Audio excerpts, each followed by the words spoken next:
events.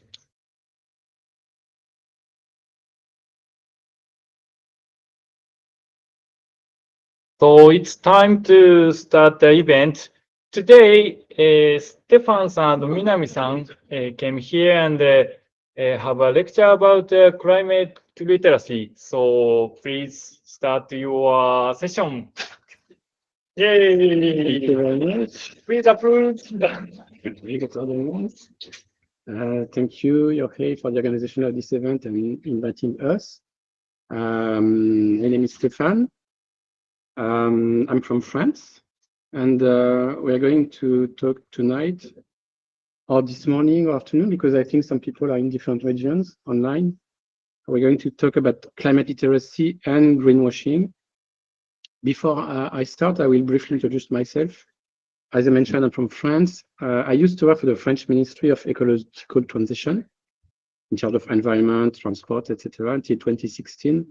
Then I moved to Japan, where I worked at the French Embassy for 4 years on French-Japanese cooperation for environment and climate. Then for the European Commission, and since 2 years, I'm working in private consulting to help companies in Japan develop their sustainability transformation.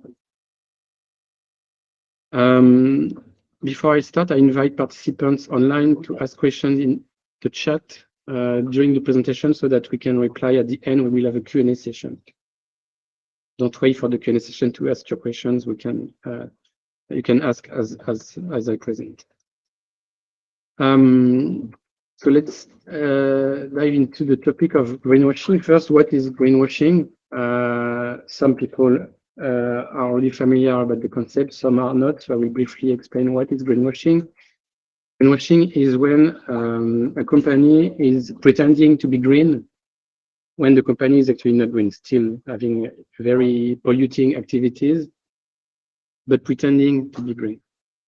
Why is greenwashing a problem? Because it's a way to deceive consumers, to mislead them into buying certain products when they would not buy those products if they knew the reality of the environmental impact. I will go through a few examples of greenwashing in the past few years. This one is the most basic one. You all know the red and yellow logo of McDonald's.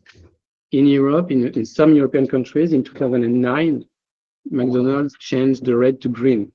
So it's really the most basic form of greenwashing. You just use green in your logo to give the image of environmental responsible company. Another example, more recent, last year, it's a advertisement campaign from HSBC, the British bank, in the streets, on bus stops, etc., where HSBC was promoting its actions against climate change and investment of the banks in sustainable projects, sustainability activities. The British regulator considered that this campaign was greenwashing because HSBC, of course, has some activities for sustainability, but also still many activities that are not sustainable at all, like financing fossil fuels, etc. And this information about the dirty activities of HSBC are not visible in those ads, which led the regulator in the UK to ban those ads and ask HSBC to stop using those commercials that were deceiving for British consumers. Another example, also banned in the UK, where the regulator is very active, by Lufthansa. Lufthansa had this campaign on the topic and the wording, connecting the world, protecting its future. So Lufthansa act as if they were protecting the future of the planet.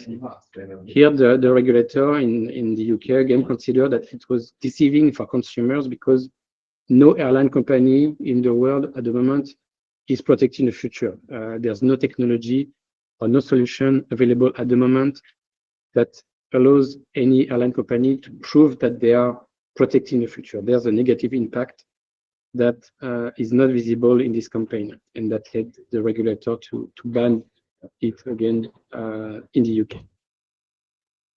This example, last year again, you may know the COP conferences, the Global Conference for Climate, organized each year by the UN in different countries. So the next one will be in the United Arab Emirates. Last year it was in Egypt, COP27, and a few months before COP27, the government of Egypt announced that Coca-Cola would be a sponsor of COP27.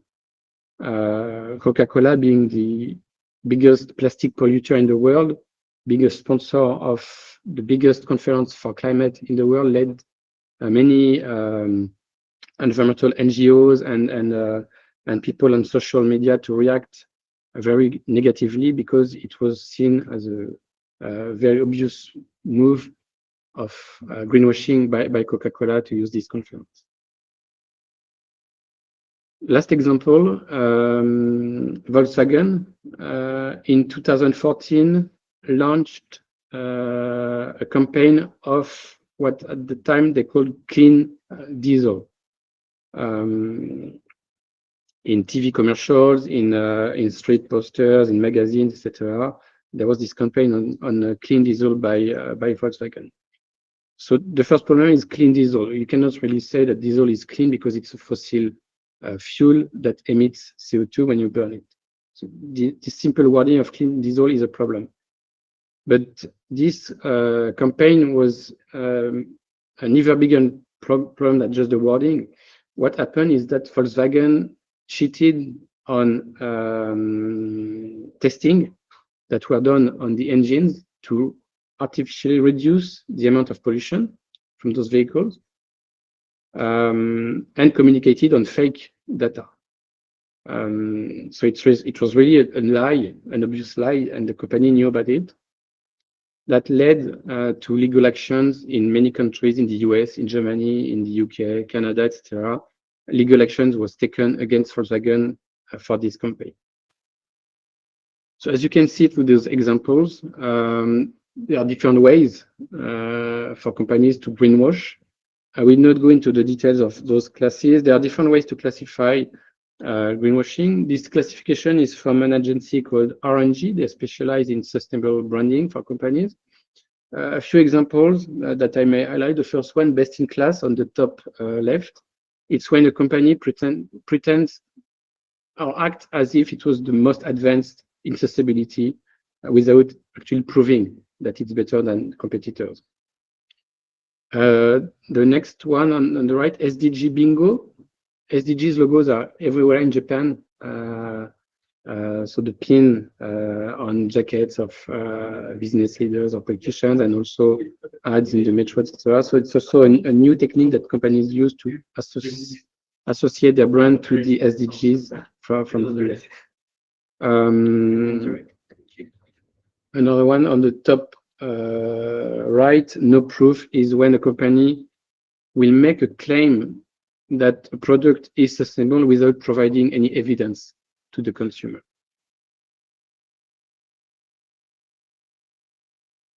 Oh, I'm living on time because I'm not checking my time. Okay.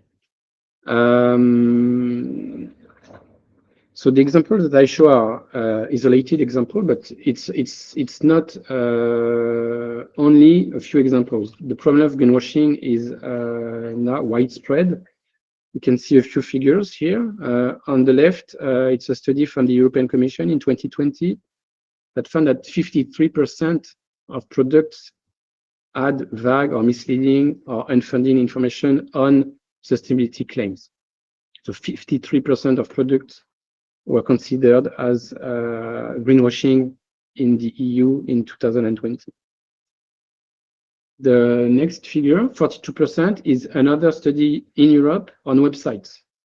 1,000 websites were studied, and on 42% of them, the European Commission found that there was some greenwashing.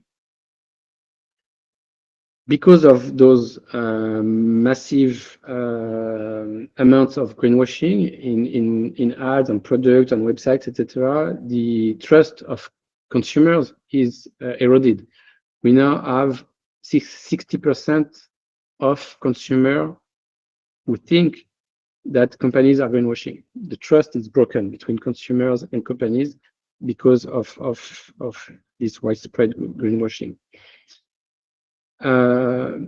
Consumers do not trust companies anymore, and companies know in most cases that they are greenwashing. The last figure that you saw on the right, 58%, is the percentage of CEOs that know their company is greenwashing. It was an anonymous study led by Google in 2020, asking 1,400 C-level executives in companies around the world about sustainability topics, and 58% of CEOs said, yes, I know my company is greenwashing. It was an anonymous study, again. So it's really an issue of global significance with now a very widespread range in society. So why is greenwashing a problem? It's basically a problem of time. By using greenwashing, companies try to buy time. They try to reduce the pressure that they have from consumers to transform themselves. They know they need to change their model at some point to meet climate goals and biodiversity goals, but they are trying to keep their business as usual as long as possible, because it means no need to invest into new technologies or new factories or change the business model or stop some activities. So basically, they are buying time and try to stay with the old model as long as possible. The problem is that time is running out on climate action. We cannot wait. We need to cut greenhouse gas emissions by half, by 50% by 2030, and we need to reach the peak of greenhouse gas emission by 2025. We have 2 years to reach the peak and then start going down. We see the effects of climate change everywhere. Against this year, probably the hottest year ever recorded since we started to record temperature will be 2023. We saw the effects in all countries. Sometimes it's just loss of comfort, like in Japan, we are hot, we need to use more aircon. In other regions, it's people dying by thousands. In Libya, in other regions, last year or so, in Pakistan, we have now massive climate disasters leading to death of hundreds of thousands of people. So time is running out, and greenwashing is a way to slow down the action. That's why it's a serious problem right now. Now, what's being done to tackle this issue of greenwashing? There are different organizations acting against greenwashing. I will start with non-profit organizations like Greenpeace, that you know, and others. What a non-profit organization are doing is activism against greenwashing. They will lead image campaign, or they will publish studies to expose the name of companies or the practices of companies that are greenwashing. One of the most active in this, as I mentioned, is Greenpeace, with very spectacular and visible actions. One of the most recent campaigns of Greenpeace was last year in Venice, in Italy. They used boats in the canals in Venice to expose the lies and the greenwashing of oil and gas company. So the theme of the campaign was greenwashing is a climate killer. And if we don't act now, all cities will be like Venice. We will have water in the streets everywhere in 20, 30, 50 years. And again, because of greenwashing, slowing down climate action. Another important movement was, and is still, Fridays for Future, movement of youth, inspired by Greta Thunberg, that started now a few years ago, with thousands of young people descending in the streets to ask governments and companies to take more meaningful action for climate. And one of the requests of the Fridays for Future movement was for companies to be more honest in their communication, their impact, and their actions for climate. Again, young people asking companies to stop greenwashing. Another way for non-profit organizations to take action is this one. So the one I mentioned just on the previous slide is, I would say, confrontation. NGOs will attack companies and say this company is greenwashing, you should not trust them. So it's very confrontational. This other way is more in a relationship with the businesses, where a non-profit organization will offer businesses to certify their products or the brand on the condition that the product or the brand is respecting a certain number of criteria that the non-profit organization has defined. So the way it works is that a company as a product want to have a green label on this project will submit some information to a certification body, independent, and then will receive an eco label if the product meets the criteria. Some trustworthy labels that you can see in the blue box here are B Corp, Fair Trade, MSC for fish products, FSC for wood or paper, Rainforest Alliance for coffee or cocoa. The problem is that we also have some fake labels. You can see some example on the right, some misleading labels that companies just come up with and will put their own label on the product.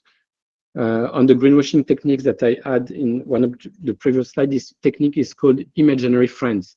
You invent friends that do not exist, that have given you a label, but this label doesn't exist, just a creation of the company. They're often very green. You have vague words like bio-friendly, 100% organic, 100% sustainable. It doesn't mean anything. It's just made up by the company. It's green, so you see that on the product. Oh, it's green. Maybe I should buy it. But you should look it up on Google. Can I find a website for this label? Is there any proof that it's serious? And not rely on just on those fake labels. Because of those fake labels and more and more sophisticated techniques of some companies to keep engaging in greenwashing activities, some governments are taking actions, and the most advanced in that is the European Commission, where there's really now a crackdown on greenwashing with different policies. One called the EU Green Taxonomy is a way for companies and investors to have the same definitions of what is green. There's a trend on green finance or sustainable finance. But again, sometimes an investor or company will consider something is green when it's not. And it's been shown by several studies in the last 1 or 2 years that many so-called green funds are actually not aligned with the Paris Agreement and the climate goals that we need to reach.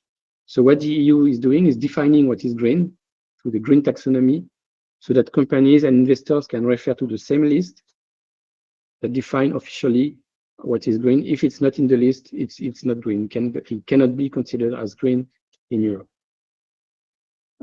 Another action that the EU is going to implement, and it's been announced this week, is that from 2026, so in 3 years, it will be forbidden to promote a product as climate neutral or zero carbon in the EU if you do not provide the evidence. To be illegal, it means that consumers will be able to attack companies if a company is selling a t-shirt or bottle of soda, whatever, with a zero carbon label on it, and the company do not provide a proof that it's actually zero carbon.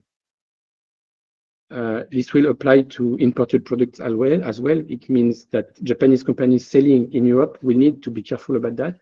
They will not be able to advertise products as zero carbon if it doesn't meet the criteria of what is zero carbon in the EU, not only in Japan, but also in the EU. So this is at the European level. I mentioned before examples in the UK where the British regulator is also very active. But it's a global issue and now recognized by the UN. So at COP27 in Egypt last year, the one sponsored by Coca-Cola that I mentioned, the UN Secretary General, Antonio Guterres, in his speech said, we must have zero tolerance for net zero greenwashing. If you ask basically any big company in the world now, they all say we are going to be net zero in 2050, sometimes 2040. I mean, no company will say we keep emitting CO2 in the future. But again, it's greenwashing because there's no plan in most cases, or no evidence that this target in 2040 or 2050 will be met. So the request of the UN is for governments and companies to take action and end this net zero greenwashing and publish more credible plans about how the net zero goal will be met. How is my time doing? I'm okay. Thank you. So I talked about NGOs taking action. I talked about governments taking actions. Now, if we look at more local level, I would say with companies and individuals, what can we do? First, when we look at companies level, what's important is to not greenwash, but also not green blush. Green blush is when you do the opposite of greenwashing.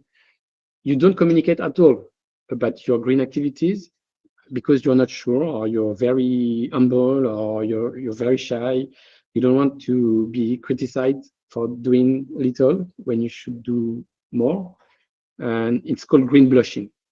So the challenge for companies is to find the right balance between being too proud and greenwashing and being too shy and green blushing. Being too proud, how to not be too proud and how to not greenwash. First, you start with the truth.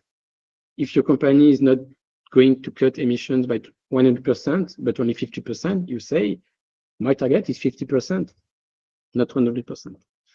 Avoid fluffy language like vague terms that have no real definitions. Maintain consistency across the business. Sometimes a company will focus on a very small part of their activities and communicate a lot on that, and the rest is still polluting a lot. So this is not consistent at company level. Be transparent about your plans, about your effort, about where you are now compared to where you should be. If you're not on time, you should communicate about it transparently. Engage your stakeholders, your investors, your consumers, talk with them in, again, an honest way, and seek third-party verification. So it's what I mentioned before with labels, certification, scoring systems. Get independent organization to look at your data, provide scoring, and then you communicate on those scores to, again, your stakeholders. So this is how to not greenwash.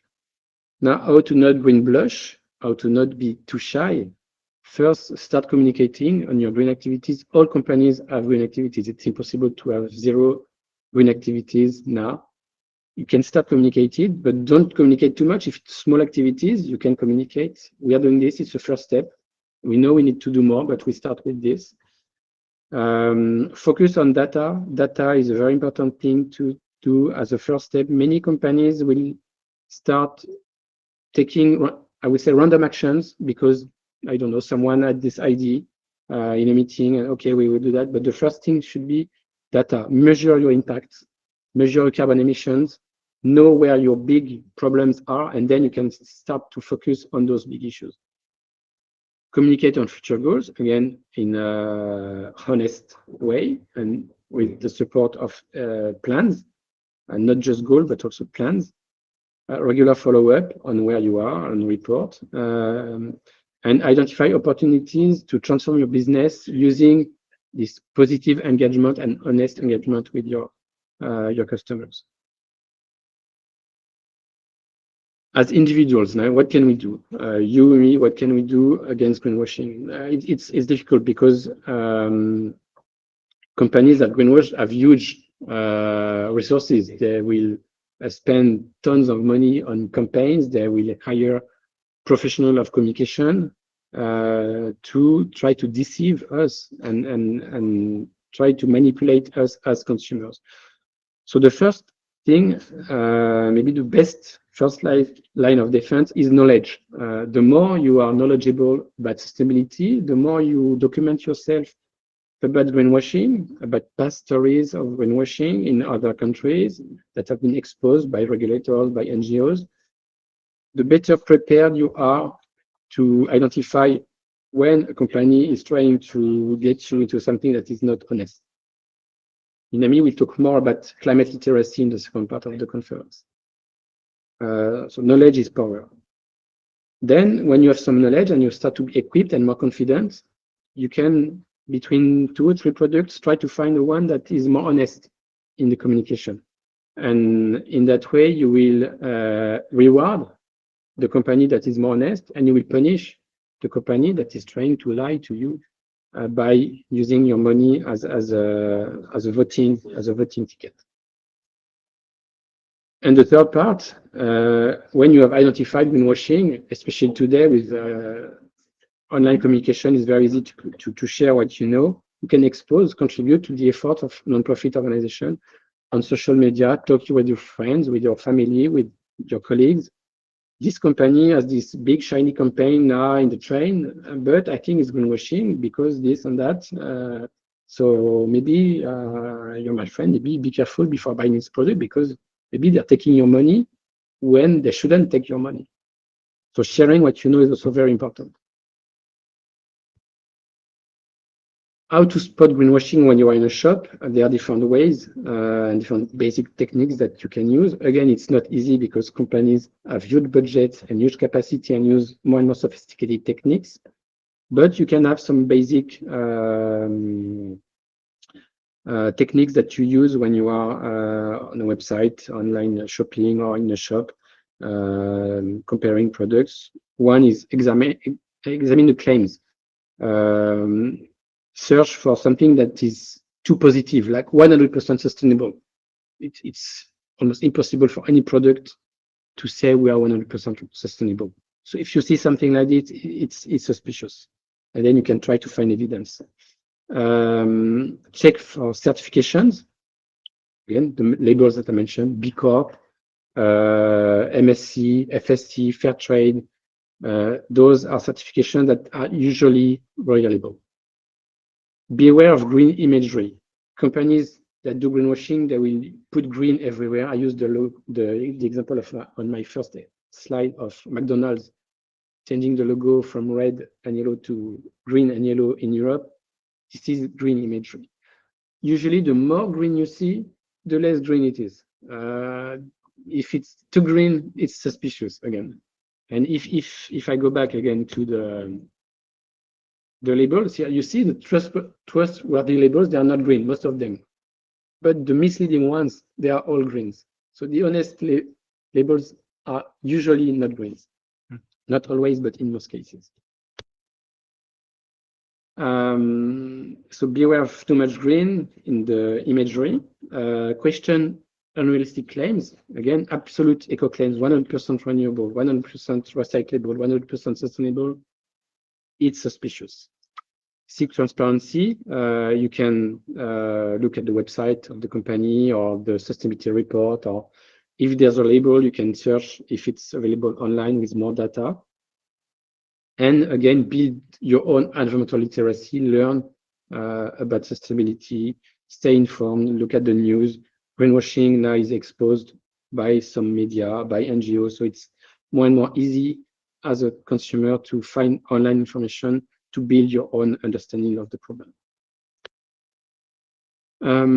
Social media is a double-edged sword because it can be used for more greenwashing and it can be used to expose greenwashing.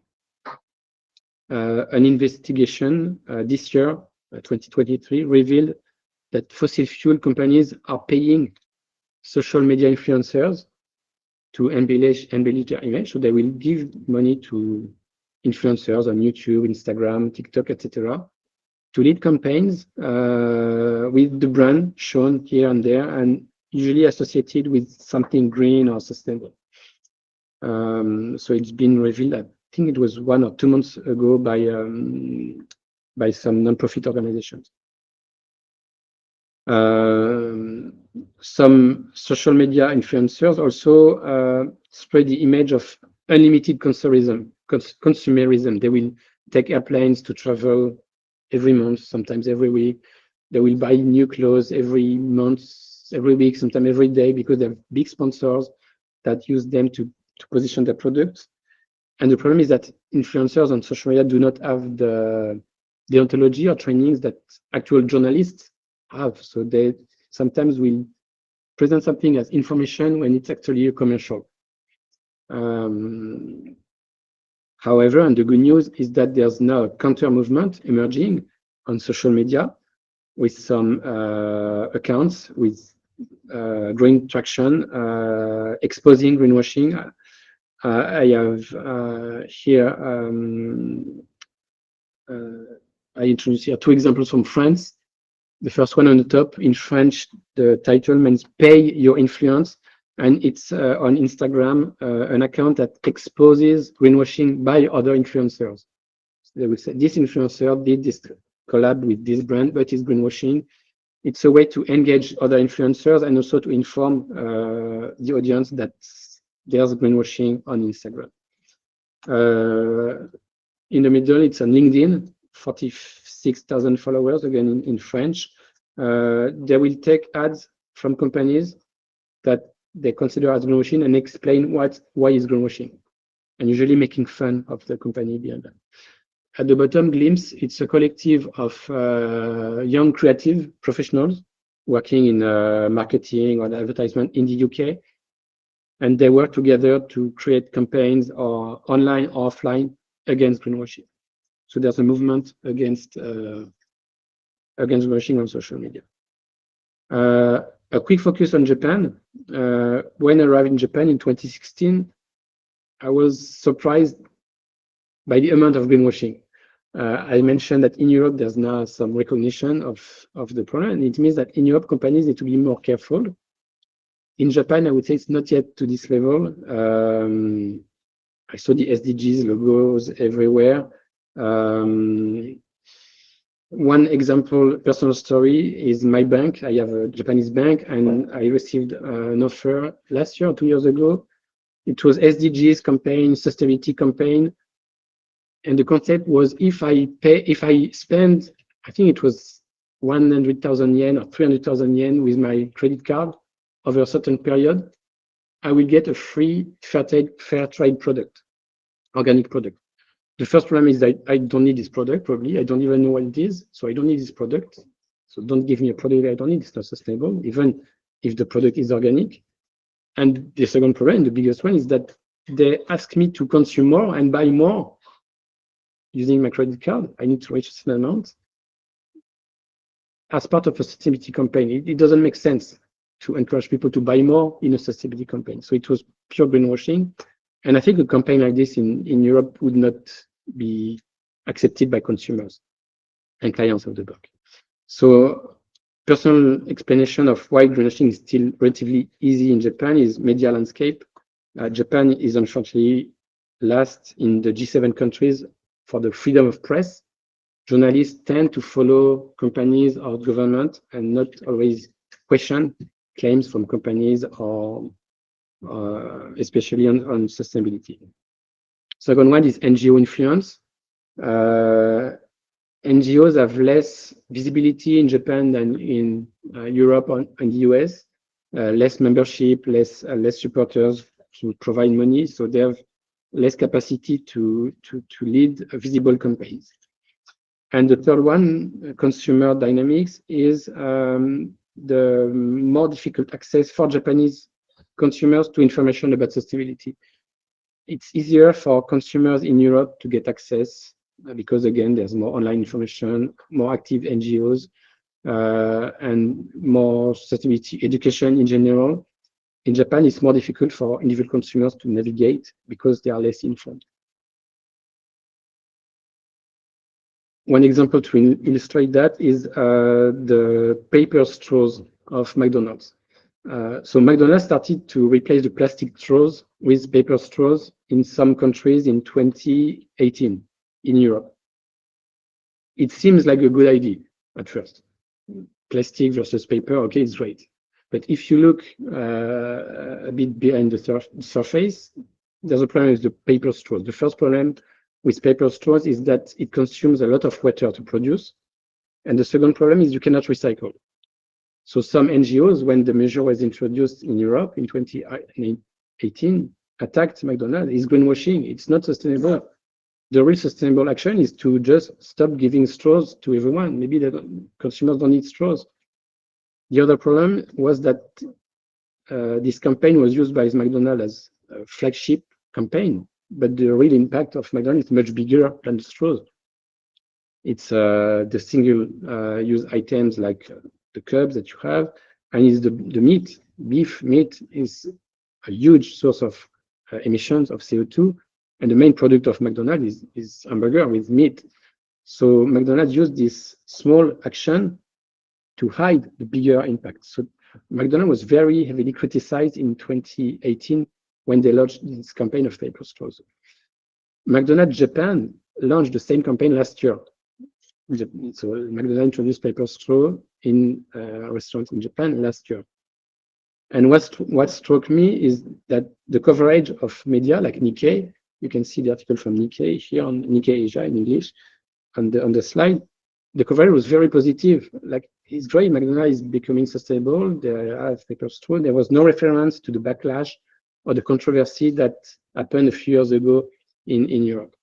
So for me, it was an image of how the media is not really doing their job and pushing companies to be more honest in the communication. They will just take the information from companies and share that with the public, not helping the consumer realize that there may be something more than what the company is explaining. I'm late, so maybe I will skip this one. How to take action in Japan. So there are different ways for consumer and citizens to take action. One is because, as I mentioned, greenwashing is a global issue. It's a problem in all countries. Again, it's not only in Japan. All countries have the problem.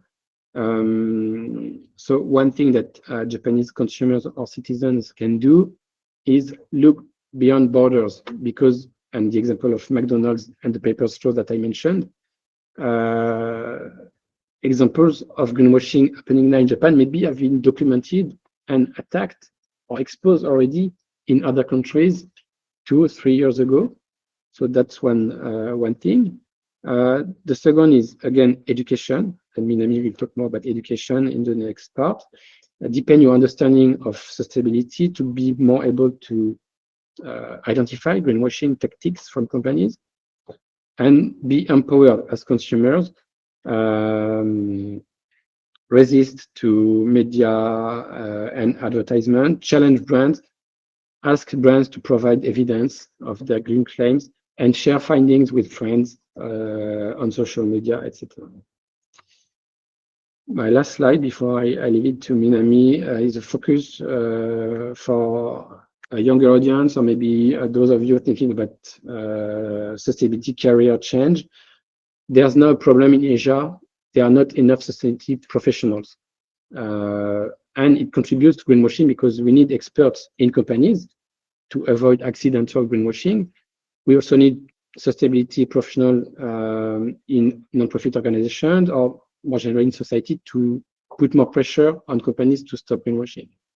Global demand for green skills is now already meeting the limits of the offer, and by 2026 there will be more demand than available skills globally, and in Asia it's even worse. So there's really a gap that is growing in Asia between the need for green skills and the availability, and this leads to the danger of what we call competence greenwash that Minami will explain in more detail in your presentation.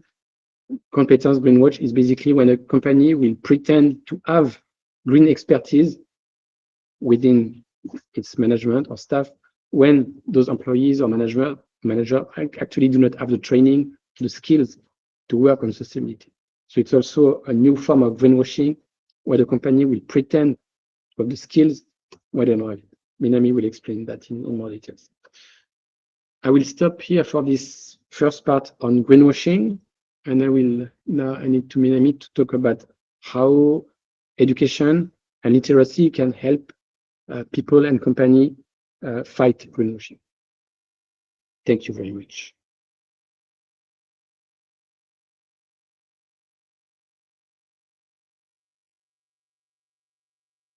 Okay, so let me start with my self-introduction. 会場に来てくださった皆様は雨の中ありがとうございます。I will present in English, but after this, we can talk in Japanese or English, whichever you prefer.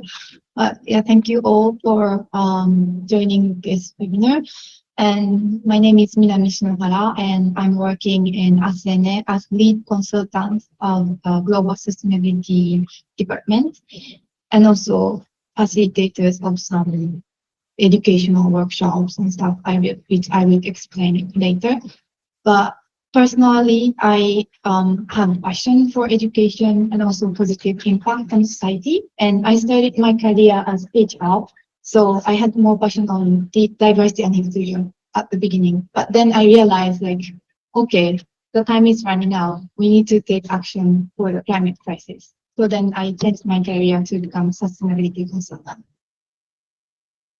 And today I would like to talk about climate policy against greenwashing.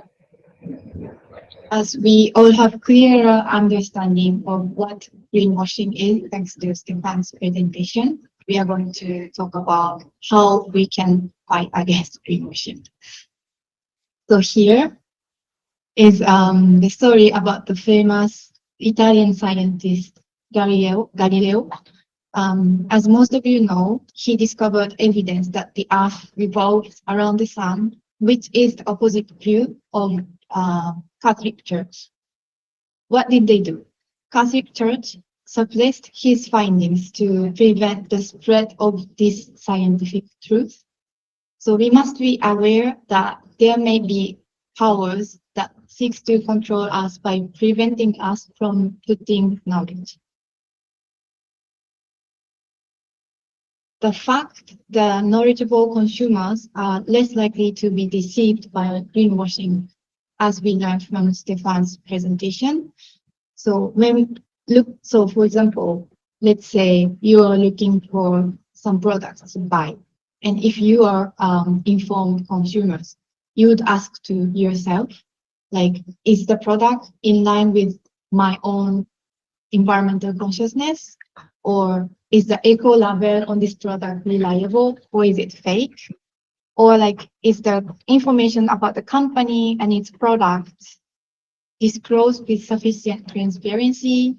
Or is there a possibility that the product falls under greenwashing, etc.? So in order to ask these questions to yourself when you choose the products, you need knowledge. And what would knowledge gap cause? It may prevent green advocacy. So let's take an example from one modern tool, social media. I know some Japanese influencers using SNS like Instagram to let followers know more about climate change issue, but apparently still many creators are unsure about making claims about environment. So the study found that 38% of content creators surveyed identified the fear of greenwashing accusations as a significant barrier to discussing sustainability. They are afraid if they fall into greenwashing. And also, like, they are not so sure how to transit from their specialized content to the content focused on sustainability. They don't know how they can change it. And also, they are like confused by if the content is sustainable or if it's not, because they don't have knowledge and confidence to differentiate between genuine sustainability efforts and misleading claims. So they need more comprehensive education on this subject. And of course, as we say, the road to hell is paved with good intentions. Companies may unknowingly engage in greenwashing when well-intentioned sustainability claims lack clear evidence or context. So without proper education on sustainability communication, even genuine efforts can be misunderstood. So those are like example. Also, SMEs have more risks of greenwashing due to limited resources and lack of dedicated sustainability experts. And also supply chain has risks, so that it's important to engage with suppliers on ESG matters, gather reliable data from them, educate them, etc. One example of supply chains, supermarket chain Tesco has been accused of greenwashing because it said that 3 years ago, they say like we end the link with the deforestation. But it turns out this year they've been selling chicken from Brazil, produced by Brazil, where chicken production is a major source of deforestation. So it's actually, they have still links with deforestation. And also, the education is key. So transparent communication and literacy is mandatory for companies to do the transparent communication rooted in scientific understanding, so that like providing employees with sustainability literacy empowers them to convey accurate information and build trust with customers and consumers. So we see confident Ironman, let's say people or companies that over advertise themselves as sustainability experts, as in the picture on the left. However, maybe in the reality, the person or company can be a fake Ironman, as in the picture on the right. So, as the sustainability is the still new topics for jobs in recent years, like compared to accounting or human resources, for example, it is natural to have baby Ironman in your companies. And the topic itself, like sustainability, is super complicated. So I believe that no one can be real Ironman in the end. But what we should do is to keep learning, to try to be close to the real Ironman, and also be transparent. Like even if you're baby or fake Ironman, you can tell them, and then you can show them that you're learning and you're trying to be transparent with you. That's more important than faking. And sustainability education of children is often quoted as a key action to implement to tackle climate change and other environmental issues. I personally often hear from customers, like Japanese clients, when I do workshop with them, they often say like, recently my kids more knowledgeable about SDGs because they have classes about that in the school. So I think the system, like, or curriculum in Japan is changing. It's a good thing. And it is true that educating children is necessary. But this is not sufficient, as we don't have time to wait for them to reach position of influence in companies or in any organizations. So the demand of climate literacy is growing. As you can see some numbers here, 83% of employees are eager to take climate action on their roles. They want to do something, but still 2 out of 3 of them are not so sure about their company's commitments, like climate commitments.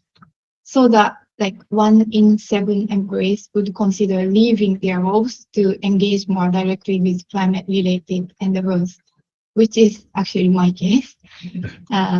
So those figures are based on general research, and maybe if we look at the Japan situation, the result may be a little bit different. But I personally know the demands are growing in Japan as well, especially in young generation, which is like we say Gen Z.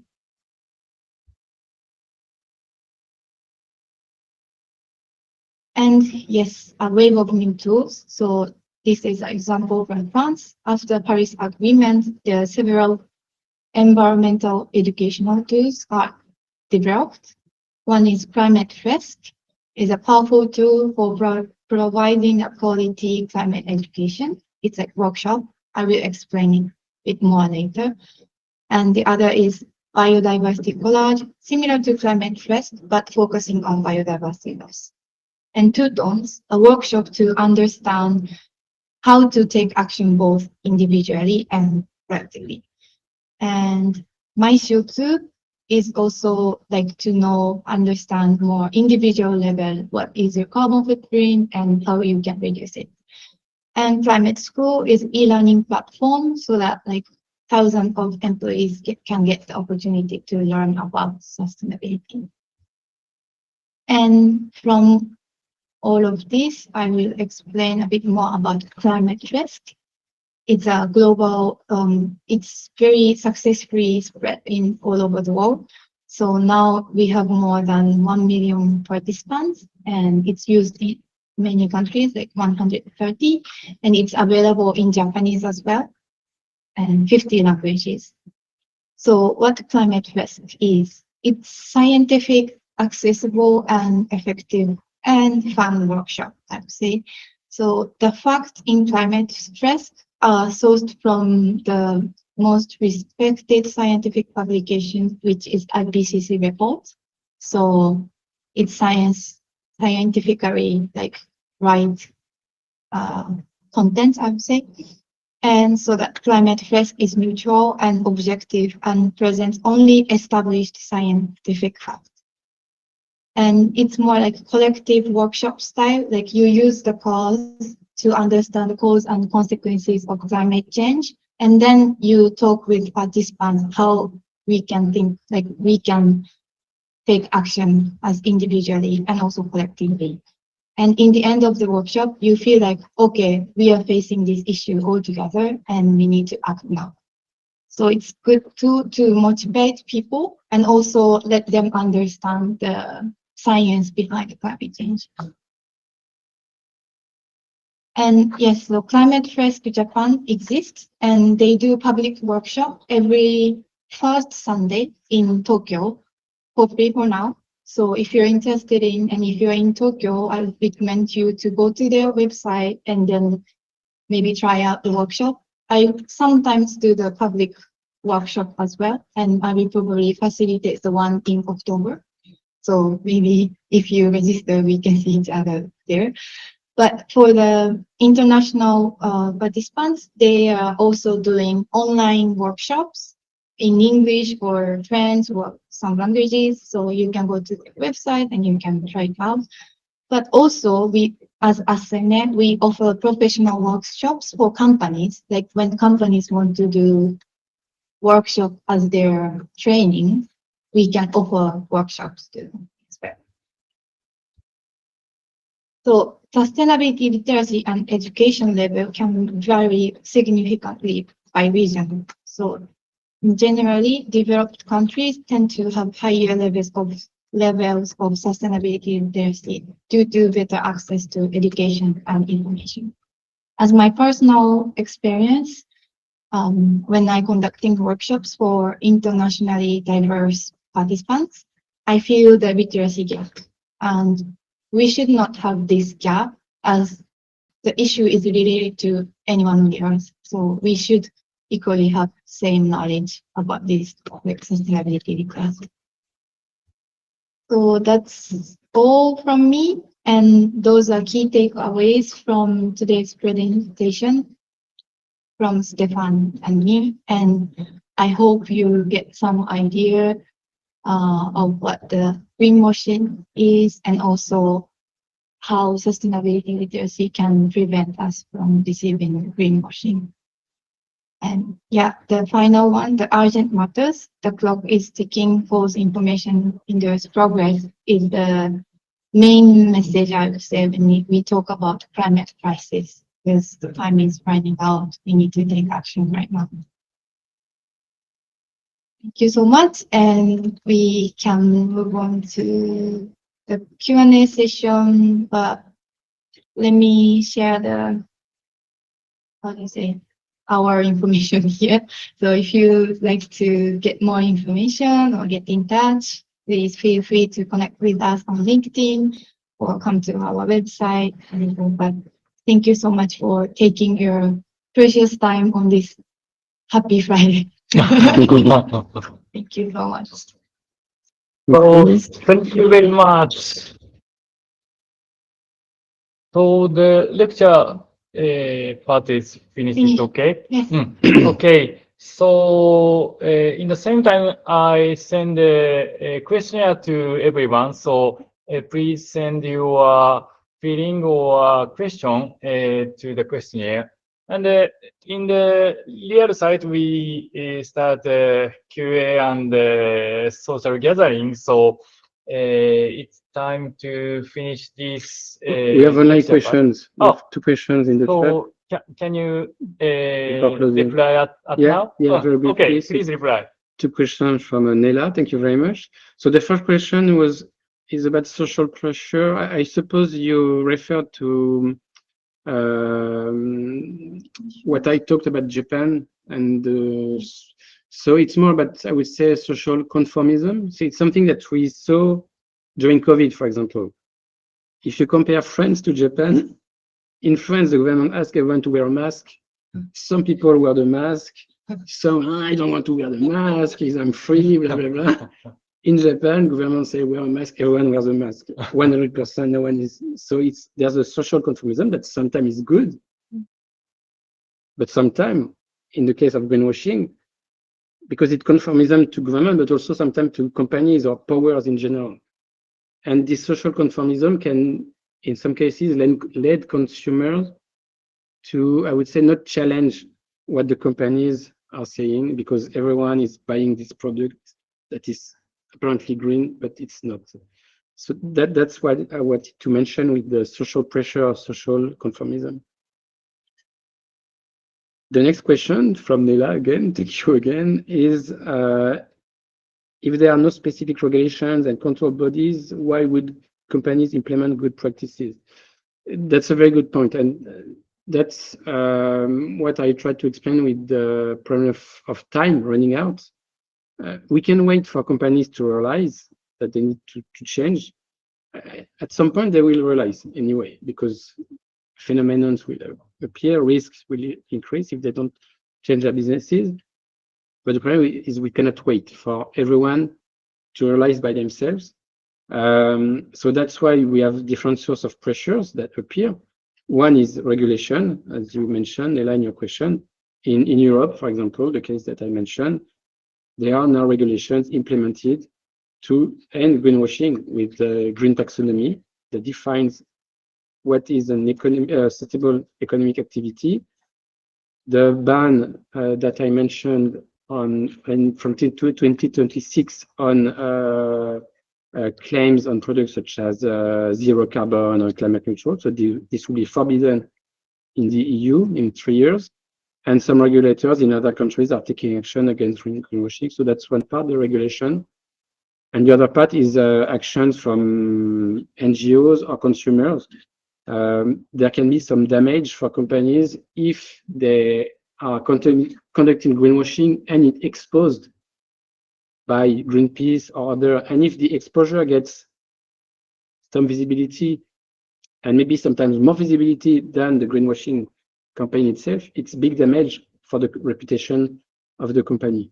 So more and more campaigns against greenwashing and companies that are deceiving consumers will be led by NGOs, because NGOs see the climate crisis and the climate emergency, which means the damage for the reputation of the company in taking the risk of continuing greenwashing will become bigger and bigger and more frequent. So that, I would say, the 2 sources of pressure. Regulations, it's clear, you don't have the choice, you need to follow the rule, but you need a government that is able to implement those regulations and have the vision, or pressure from NGOs and consumers. Another question from Massimo. ESG was mentioned. Is there some contradiction about that framework as well? Yes, so ESG, there's been some controversy, mainly in the US, on the notion of ESG and the term ESG, mainly led by conservative, like right side of the right, to attack ESG as basically a concept that is not safe for businesses, or will lead the economy to collapse. So there's a really strong, I would say, political dimension to that. And because of this campaign, the ESG term has been, I would say, taken into some controversy in articles online, in social media, etc. But ESG is environmental, social, and good governance of the company. So having transparency, respecting your workers and your communities, and respecting the environment. It's difficult to consider that those things are bad. So it's the term ESG, I would say, that is criticized more than the concept itself themselves of respecting the environment and respecting people. And now beyond ESG and in the ESG, there are different frameworks. I mentioned SBTI, Science-Based Target Certification, B Corp. All those frameworks can be considered as part of the ESG ecosystem. Some frameworks are more focused on economic matters. Some are more focused on protecting the environment. And the question is how to find the right balance. It's a debate that is happening now. I hope it's covering your question, Massimo. And I hope I was clear on this more technical part. I don't see any more questions in the chat. Oh,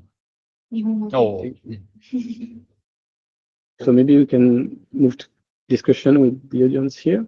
yes, I think so. And I'm already very hungry. So sorry. And thank you very much again. And please approve, all of us, please approve. Thank you very much. Thank you. So now we finished the YouTube live. So thank you also watching from YouTube.